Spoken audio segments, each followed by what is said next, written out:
Hello students, welcome to MS বায়োগাইড।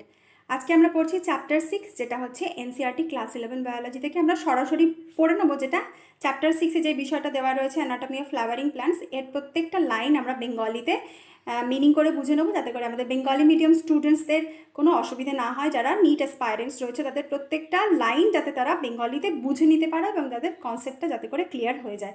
তো এই চ্যাপ্টারের উপর অলরেডি আমাদের এক্সপ্লেন করা ভিডিও রয়েছে প্রত্যেকটা টপিকের ওপরে, আর সেটা পড়া হয়ে গেছে আমাদের, আপ টু পড়া হয়ে গেছে আমাদের সেকেন্ডারি গ্রোথের আগে পর্যন্ত পড়া হয়ে গেছে। তো সেই ভিডিওগুলো যদি তোমরা না দেখে থাকো তাহলে অবশ্যই সেই ভিডিওগুলো দেখে নেবে।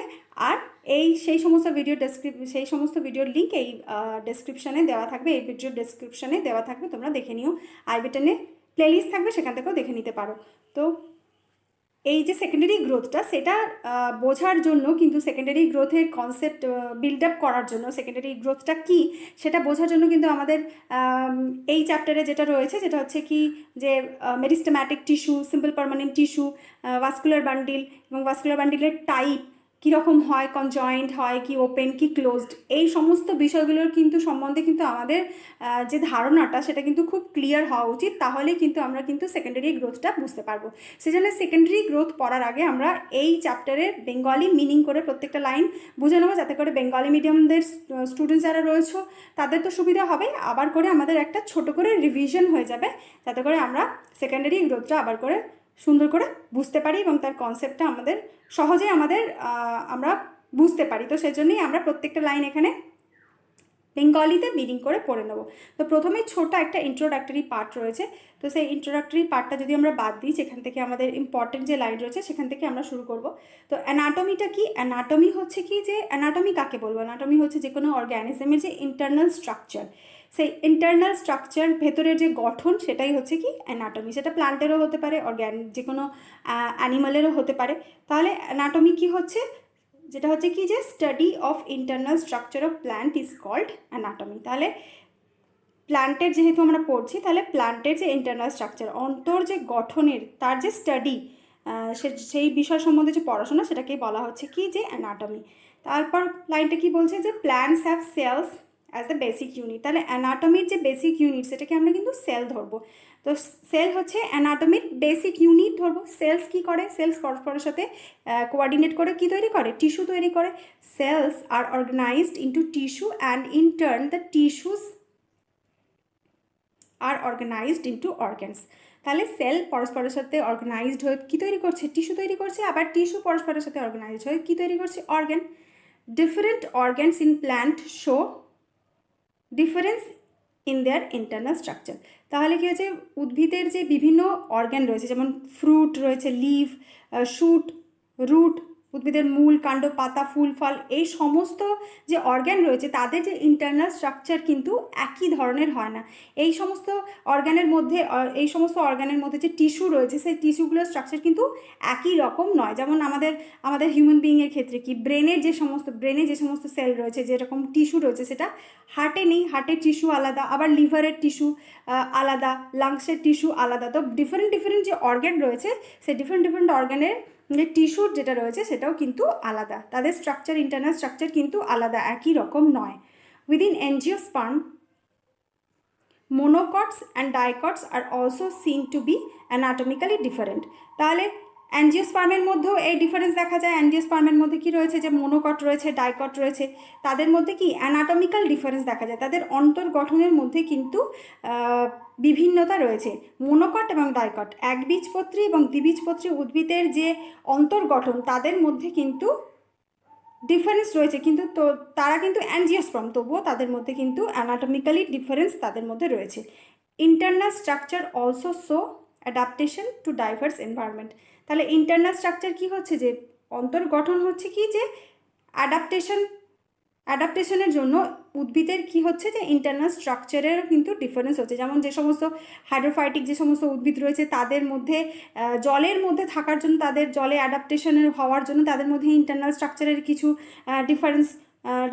ডিফারেন্সিয়েট হয়ে যাচ্ছে তারা অন্যান্য প্ল্যান্টের থেকে, যারা ল্যান্ডে রয়েছে তাদের থেকে। তো যারা যেমন হাইড্রোফাইটিক প্ল্যান্ট, তাদের এক ধরনের অ্যাডাপ্টেশন হচ্ছে, জেরোফাইটিক প্ল্যান্ট তাদের এক ধরনের অ্যাডাপ্টেশন হচ্ছে। তো এই অ্যাডাপ্টেশন হওয়ার জন্যও কিন্তু তাদের মধ্যে ইন্টারনাল স্ট্রাকচারের বিভিন্নতা থাকছে। এরপর এসে যাচ্ছে টিস্যু। টিস্যুতে কি হচ্ছে, a tissue is a group of cells having a common origin usually performing a common function. তাহলে টিস্যু কি হচ্ছে, টিস্যু হচ্ছে গ্রুপ অফ সেলস, সেল, অনেকগুলো সেলের যে একটা গুচ্ছ, তাদের সেই সমস্ত সেলের যে অরিজিন, সেই অরিজিনটা কিন্তু একই রকম হচ্ছে, একই জায়গা থেকে এই সেলগুলো কিন্তু অরিজিনেট হচ্ছে, যেই সেলগুলো পরস্পরের সাথে কোঅর্ডিনেট করে টিস্যু গঠন করছে। তারপর পরের লাইনটা কি বলছে, পরের লাইনটা বলছে a plant is made up of different kind of tissues. উদ্ভিদ কি হচ্ছে, বিভিন্ন ধরনের টিস্যু দ্বারা গঠিত হচ্ছে। Tissues are classified into two main groups. তাহলে টিস্যু কি হচ্ছে, দুটো প্রধান গ্রুপে, দুটো প্রধান ভাগে ভাগ করা হচ্ছে, namely meristematic tissue and permanent tissue. তাহলে মেরিস্টেম্যাটিক টিস্যু এবং পার্মানেন্ট টিস্যু, এই দুই ধরনের টিস্যুতে ভাগ করা হচ্ছে উদ্ভিদের যে সমস্ত টিস্যু রয়েছে, based on whether the cells being formed are capable of dividing or not। তাহলে এই যে সেলগুলোকে, উদ্ভিদের যে সেলগুলোকে ডিভাইড করা হচ্ছে দুটো ক্যাটাগরিতে, একটা হচ্ছে কি মেরিস্টেম্যাটিক টিস্যু আর একটা হচ্ছে কি পার্মানেন্ট টিস্যু। আর এই যে ডিভিশনটা কিসের ওপর বেস করে করা হচ্ছে, সেটা হচ্ছে কি যে সেলগুলো, উদ্ভিদের কোন সেলগুলো ডিভাইড হতে পারছে অথবা ডিভাইড হতে পারছে না। তাহলে ভাজক কলা এবং স্থায়ী কলা, মেরিস্টেম্যাটিক টিস্যুটা হচ্ছে কি ভাজক কলা আর পার্মানেন্ট টিস্যুটা হচ্ছে কি স্থায়ী কলা। তাহলে ভাজক কলা সবসময় বিভাজিত হতে পারে আর স্থায়ী কলা বিভাজিত হয় না, ভাজক কলা থেকেই কিন্তু স্থায়ী কলা তৈরি হয়। এরপর আমরা এসে যাবো যে মেরিস্টেম্যাটিক টিস্যু। মেরিস্টেম্যাটিক টিস্যুটা কি হচ্ছে উদ্ভিদের, যেটাকে বাংলাতে বলা হয় ভাজক কলা। মেরিস্টেম্যাটিক টিস্যুটা কি, growth in plant is largely restricted to specialized regions of active cell division called meristem. তাহলে উদ্ভিদের যে গ্রোথটা হয়, যেটা আমরা গ্রোথটা বিশেষভাবে লক্ষ্য করি, যেটা হচ্ছে রুটের একদম টিপ রিজন, যেটা হচ্ছে মূলের অগ্রভাগ, কাণ্ডের অগ্রভাগ, শাখা প্রশাখার অগ্রভাগ, এই সমস্ত জায়গাতে কি হয়, গ্রোথ হয়। আর এই গ্রোথ যে জায়গাটাকে হয় সেটাকে বলা হচ্ছে, গ্রোথ যে জায়গায় হয় সেখানে বলা হচ্ছে কি, সেই জায়গাটাকে বলা হচ্ছে মেরিস্টেম। আর এই মেরিস্টেম রিজনের মধ্যে কি থাকছে, মেরিস্টেম্যাটিক টিস্যু থাকছে। Plants have different kinds of meristem. উদ্ভিদের মধ্যে বিভিন্ন ধরনের মেরিস্টেম রয়েছে, যেখানে সবসময় যে কোষ বিভাজিত হয়ে চলেছে সেই জায়গাগুলোর মধ্যেও কিন্তু বিভিন্নতা রয়েছে। রুটে একরকম, রুটের যে টিপ সেখানে একরকম, শুটের যে টিপ, কাণ্ডের যে অগ্রভাগ সেখানে একরকম। তো প্রত্যেকটা বর্ধনশীল অঞ্চলে, উদ্ভিদের যে সমস্ত বর্ধনশীল অঞ্চল রয়েছে, যেখানে বর্ধনশীল অঞ্চলের মধ্যে কিন্তু যে কোষগুলো রয়েছে, যেটা হচ্ছে মেরিস্টেম্যাটিক টিস্যু, তাদের মধ্যেও কিন্তু বিভিন্নতা রয়েছে, তাদেরও কিন্তু আলাদা স্ট্রাকচার দেখা যায়। The meristem which occur at tips of root and shoot and produce primary tissue are called apical meristem. তাহলে উদ্ভিদের কাণ্ড এবং মূলের অগ্রভাগে যে মেরিস্টেম্যাটিক টিস্যু থাকে, যে ভাজক কলা থাকে, তাকে বলা হয় এপিক্যাল মেরিস্টেম। উদ্ভিদের মূল এবং কাণ্ডের যে অগ্রভাগে যে ভাজক কলা থাকে তাকে বলা হচ্ছে এপিক্যাল মেরিস্টেম।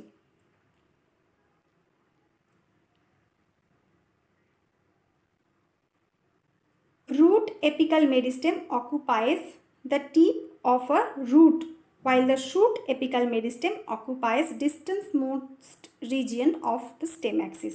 তাহলে রুট এপিক্যাল মেরিস্টেম কোথায় থাকছে, রুট এপিক্যাল মেরিস্টেম থাকছে মূলের একেবারে অগ্রভাগে, আর শুট এপিক্যাল মেরিস্টেম থাকছে একেবারে কাণ্ডের অগ্রভাগে, কাণ্ডের সর্বোচ্চ যে উঁচু যে জায়গা, একদম অগ্রভাগ যেটা টিপ, এপিক্যাল যে জায়গাটা, অ্যাপেক্স যেটা, সেই জায়গাতে থাকছে শুট এপিক্যাল মেরিস্টেম।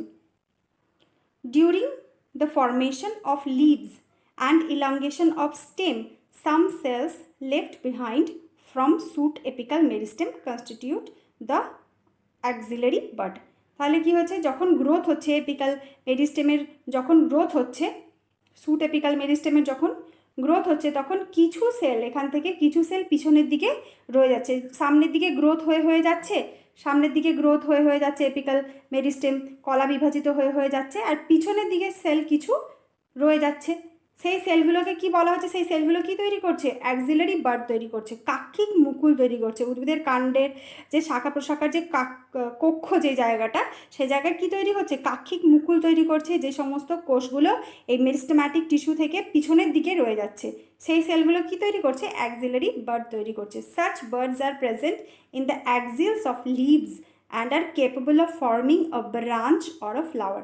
তাহলে এই যে সমস্ত কোষগুলো মেরিস্টেম্যাটিক টিস্যু থেকে বিচ্ছিন্ন হয়ে পিছনের দিকে রয়ে যাচ্ছে, সেখান থেকে কি তৈরি হতে পারে? সেখান থেকে পাতা তৈরি হতে পারে, সেখান থেকে নতুন কাণ্ড তৈরি হতে পারে, সেখান থেকে ফুল ফল ইত্যাদি তৈরি হতে পারে এই অ্যাক্সিলারি বাড থেকে। আর এই অ্যাক্সিলারি বাড কোথায় থাকছে? অ্যাক্সিলে থাকছে, পাতার কক্ষে থাকছে এই অ্যাক্সিলারি বাড। তার পরের লাইনটা কি বলছে? The meristem which occurs between mature tissue is known as ইন্টারক্যালারি meristem. তাহলে যখন দুটো ম্যাচিওর টিস্যু মানে কোষ বিভাজিত হতে হতে যখন স্থায়ী কলায় পরিণত হচ্ছে, তখন এই দুই ধরনের স্থায়ী কলার মাঝখানে থাকছে কি? যে ইন্টারক্যালারি মেরিস্টেম। দুই ধরনের স্থায়ী কলার মাঝখানে থাকছে ইন্টারক্যালারি মেরিস্টেম, যেটা হচ্ছে মাঝখানে থাকছে ইন্টারক্যালারি মেরিস্টেম। ইন্টারক্যালারি মেরিস্টেমও কিন্তু তাদের বিভাজন ক্ষমতা থাকছে, সেজন্য এটা হচ্ছে মেরিস্টেম্যাটিক টিস্যু। তাহলে ইন্টারক্যালারি মেরিস্টেম কেমন? যেটা হচ্ছে যে দুটো পার্মানেন্ট টিস্যুর মাঝখানে থাকছে মেরিস্টেম্যাটিক টিস্যু। ম্যাচিওর টিস্যুর মাঝখানে, যখন মেরিস্টেম্যাটিক টিস্যু ম্যাচিওর হয়ে যায় তখন সেটা পার্মানেন্ট হয়ে যায়, তার ডিভিশনের ক্ষমতা থাকে না।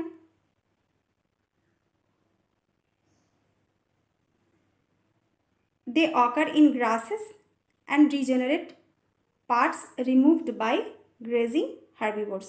তাহলে এই ইন্টারক্যালারি মেরিস্টেম কি করছে? যখন ইন্টারক্যালারি মেরিস্টেমের মধ্যে ডিভিশন হওয়ার ক্ষমতা থাকছে, যদি কোনো কারণে যেমন ঘাসের ক্ষেত্রে দেখা হয়, ঘাসের ক্ষেত্রে কি হয়? যদি কোনো হার্বিভোর খেয়ে নেয়, গরু ছাগল যদি ঘাসকে খেয়ে নেয়, ঘাসটা ওপর দিকে ছেটে দেওয়ার পর, তোমরা অবশ্যই লক্ষ্য করে থাকবে, ঘাস ওপর দিয়ে ছেটে দেওয়ার পর কিন্তু আবার সেখান থেকে কিন্তু ঘাস যদি ওপর থেকে ছেটে দেওয়া হয়, আবার কিন্তু বাদ দিয়ে দেওয়ার পর কিন্তু সেখান থেকে আবার কিন্তু নতুন গ্রোথ হয়। সেটা কার জন্য হয়? যেটা হচ্ছে ইন্টারক্যালারি মেরিস্টেমের মধ্যে থাকছে, যেটা হচ্ছে ম্যাচিওর টিস্যুর মাঝখানে থাকছে।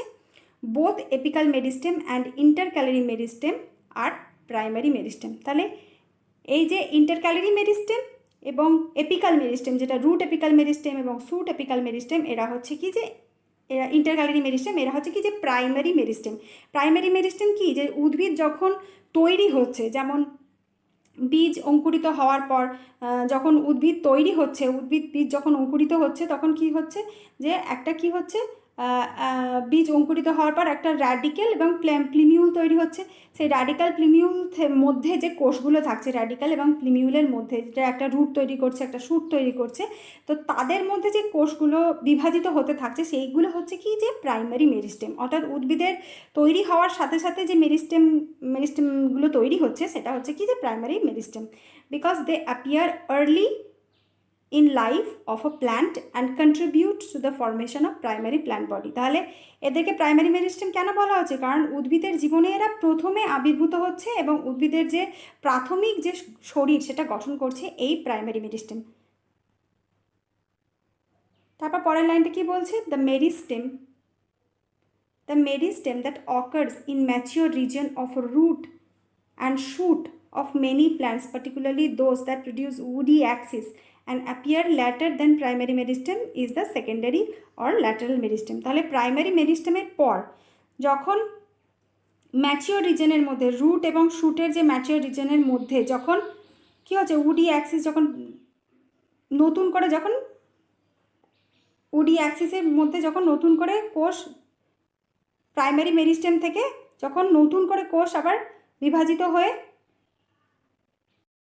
হয়ে যখন কি করছে? উড তৈরি করছে, উডি অ্যাক্সিস তৈরি করছে, যেটা হচ্ছে উদ্ভিদের প্রাথমিক যে মেরিস্টেম, যেটা প্রাইমারি মেরিস্টেম তৈরি হওয়ার পরে তৈরি হচ্ছে। উদ্ভিদের জীবদ্দশার প্রথমের দিকে তৈরি হচ্ছে প্রাইমারি মেরিস্টেম এবং শেষের দিকে তৈরি হচ্ছে, মানে শেষের দিকে না, মানে প্রাইমারি মেরিস্টেম তৈরি হচ্ছে প্রাথমিক দশায় এবং পরে যেই মেরিস্টেমগুলো তৈরি হচ্ছে সেটাকে বলা হচ্ছে সেকেন্ডারি গ্রোথ, যেটা হচ্ছে উডি অ্যাক্সিস তৈরি করতে সাহায্য করছে, সেটাকে বলা হচ্ছে সেকেন্ডারি মেরিস্টেম বা ল্যাটারাল মেরিস্টেম। এরা হচ্ছে কি? যে উদ্ভিদের জীবনে প্রাইমারি মেরিস্টেমের পরে আসছে। তো উদ্ভিদের জীবদ্দশায় উৎপত্তি অনুসারে দু ধরনের মেরিস্টেম হচ্ছে, একটা হচ্ছে প্রাইমারি মেরিস্টেম আর একটা হচ্ছে সেকেন্ডারি মেরিস্টেম। দে আর সিলিন্ড্রিক্যাল মেরিস্টেম, ফ্যাসিকুলার, যেটা হচ্ছে কি? যে এই যে সেকেন্ডারি মেরিস্টেম, তার উদাহরণগুলো কী কী? যেটা হচ্ছে কি? Fascicular cambium, interfascicular cambium, cork cambium are example of lateral meristem. তো ক্যাম্বিয়ামটা কি? যখন ভাস্কুলার বান্ডিলে যখন জাইলেম এবং ফ্লোয়েম থাকছে আর জাইলেম ফ্লোয়েমের মাঝখানে যখন কি তৈরি হচ্ছে, ক্যাম্বিয়াম টিস্যু তৈরি, ক্যাম্বিয়ামের লেয়ার তৈরি হচ্ছে। তো ক্যাম্বিয়াম হচ্ছে কি যে মেরিস্টেম্যাটিক টিস্যু দ্বারা তৈরি। এই যে উদ্ভিদের নালিকা বান্ডিলের মাঝখানে যে ক্যাম্বিয়াম লেয়ার তৈরি হচ্ছে সেটাকেই বলা হচ্ছে কি যে একটা যে মেরিস্টেম্যাটিক টিস্যুর লেয়ার, সেটা হচ্ছে কি যে ক্যাম্বিয়াম যে লেয়ারটা সেটা হচ্ছে কি যে এক ধরনের মেরিস্টেম্যাটিক টিস্যু। আর এই মেরিস্টেম্যাটিক টিস্যুর সাথে সাথেই ইন্টারফ্যাসিকুলার ক্যাম্বিয়ামও তৈরি হচ্ছে। এটা তো ফ্যাসিকুলার ক্যাম্বিয়াম, আর ইন্টারফ্যাসিকুলার ক্যাম্বিয়ামও তৈরি হচ্ছে। সেটা যখন আমরা সেকেন্ডারি গ্রোথ করবো সেখানে তোমরা ভালোভাবে বুঝতে পারবে যে ইন্টারফ্যাসিকুলার ক্যাম্বিয়াম কী, কর্ক ক্যাম্বিয়াম কী। তো এখানে আমরা এটুকু জেনে রাখি যে সেকেন্ডারি যে মেরিস্টেম্যাটিক টিস্যু তাদের উদাহরণ কী কী হচ্ছে, যে ইন্টারফ্যাসিকুলার ক্যাম্বিয়াম, কর্ক ক্যাম্বিয়াম, ফ্যাসিকুলার ক্যাম্বিয়াম। এরা হচ্ছে কি যে ল্যাটারাল মেরিস্টেম, এরা হচ্ছে কি যে সেকেন্ডারি, এরা হচ্ছে secondary meristematic tissue. They are responsible for producing secondary tissue. তো উদ্ভিদের প্রাথমিক দশায় গ্রোথ হয়ে যাওয়ার পর, অর্থাৎ উদ্ভিদ প্রথমে লম্বা হয়ে যায়, তারপর যখন উদ্ভিদের শরীরের যে প্রস্থটা যখন বাড়ে সেটা কার জন্য বাড়ে, এই সেকেন্ডারি গ্রোথের জন্য বাড়ে। আর সেকেন্ডারি গ্রোথের জন্য রেসপন্সিবল কে থাকছে, এই সেকেন্ডারি টিস্যু, যেটা উদ্ভিদের জীবনের প্রাথমিক দশায় থাকছে প্রাইমারি মেরিস্টেম্যাটিক টিস্যু এবং পরে থাকছে সেকেন্ডারি মেরিস্টেম্যাটিক টিস্যু, যেটা উদ্ভিদের সেকেন্ডারি গ্রোথ করতে হেল্প করছে। উদ্ভিদের উডি অ্যাক্সিস, উদ্ভিদের উড তৈরি করতে হেল্প করছে এই secondary meristematic tissue. Following divisions of cells in both primary as well as secondary meristem, the newly formed cells become structurally and functionally specialized and lose the ability to divide. তারপর কি হচ্ছে, যখন উদ্ভিদের কোষ বিভাজিত হতে হতে যখন কিছু সেল যখন ফাংশনালি এবং স্ট্রাকচারালি স্পেশালাইজড হয়ে যাচ্ছে, অর্থাৎ তাদের ফাংশন এবং তাদের স্ট্রাকচার স্পেশালাইজড হয়ে যাচ্ছে, অর্থাৎ তারা আর ডিভিশন হচ্ছে না, তারা নির্দিষ্ট একটা কাজ করছে এবং তারা একটা নির্দিষ্ট গঠন পাচ্ছে স্ট্রাকচারালি এবং ফাংশনালি। তারা কি হচ্ছে যে স্পেশালাইজড যখন হয়ে যাচ্ছে তখন তারা তৈরি করছে পার্মানেন্ট, তারা পার্মানেন্ট টিস্যু তৈরি করছে ম্যাচিওর হয়ে। এই মেরিস্টেম্যাটিক টিস্যুর সেলগুলো পরবর্তীকালে ম্যাচিওর হয়ে পার্মানেন্ট টিস্যু তৈরি করছে, তাদেরকে বলা হচ্ছে কি যে ম্যাচিওর সেলস। আর এই যে পার্মানেন্ট টিস্যু কোথা থেকে তৈরি হচ্ছে, যেটা হচ্ছে মেরিস্টেম্যাটিক টিস্যু থেকে তৈরি হচ্ছে। Permanent tissue are mature cells and constitute the permanent tissue. During the formation of primary plant body, specific region of the apical meristem produce dermal tissue, ground tissue and vascular tissue. তাহলে কী কী তৈরি করছে উদ্ভিদের, এই যে উদ্ভিদের যে এই মেরিস্টেম্যাটিক টিস্যু পরবর্তীকালে ম্যাচিওর হয়ে কী কী তৈরি করছে, যেটা হচ্ছে কি যে ডার্মাল টিস্যু তৈরি করছে। ডার্মাল টিস্যুটা কি, ডার্মাল টিস্যুটা হচ্ছে কি যে উদ্ভিদের এপিডার্মিস, যেটা প্যারেনকাইমাটাস কোষ দ্বারা গঠিত, সিম্পল পার্মানেন্ট প্যারেনকাইমাটাস কোষ দ্বারা গঠিত। গ্রাউন্ড টিস্যু যেটা তৈরি করছে সেটাও প্যারেনকাইমাটাস কোষ দ্বারা গঠিত। তাহলে উদ্ভিদের এই যে ডার্মাল টিস্যু, এপিডার্মিস যেটা গ্রাউন্ড টিস্যু এবং ভাস্কুলার টিস্যু, ভাস্কুলার বান্ডিল যেটা জাইলেম এবং ফ্লোয়েম, এগুলো কী থেকে তৈরি হচ্ছে, এগুলো তৈরি হচ্ছে এই মেরিস্টেম্যাটিক টিস্যু থেকে। এই মেরিস্টেম্যাটিক টিস্যুগুলোই হচ্ছে কি স্ট্রাকচারালি ফাংশনালি স্পেশালাইজড হয়ে যাচ্ছে এবং এই ধরনের টিস্যু সিস্টেম তৈরি করছে, যেটা হচ্ছে dermal tissue system, ground tissue system এবং ভাস্কুলার টিস্যু সিস্টেম। তো আজকের মতো এই পর্যন্ত। ভিডিও যদি ভালো লাগে তাহলে অবশ্যই একটা লাইক করবে এবং যদি কোনো ডাউট থাকে তাহলে কমেন্ট করে জানাবে। চ্যানেলে নতুন থাকলে অবশ্যই চ্যানেলকে সাবস্ক্রাইব করে পাশে থাকা বেল আইকনটা প্রেস করে নোটিফিকেশন অন করবে, যাতে করে আমার ভিডিওর নোটিফিকেশন তোমাদের কাছে সহজেই পৌঁছে যায়। তো দেখা হচ্ছে নেক্সট ভিডিওতে, যেখানে আমরা পড়বো যে সিম্পল পার্মানেন্ট টিস্যু, যেটা হচ্ছে আমাদের এনসিইআরটি এই চ্যাপ্টার থেকে, বায়োলজির এই চ্যাপ্টার থেকে প্রত্যেকটা লাইন বেঙ্গলিতে এক্সপ্লেন করে আমরা বুঝে নেব। Thank you.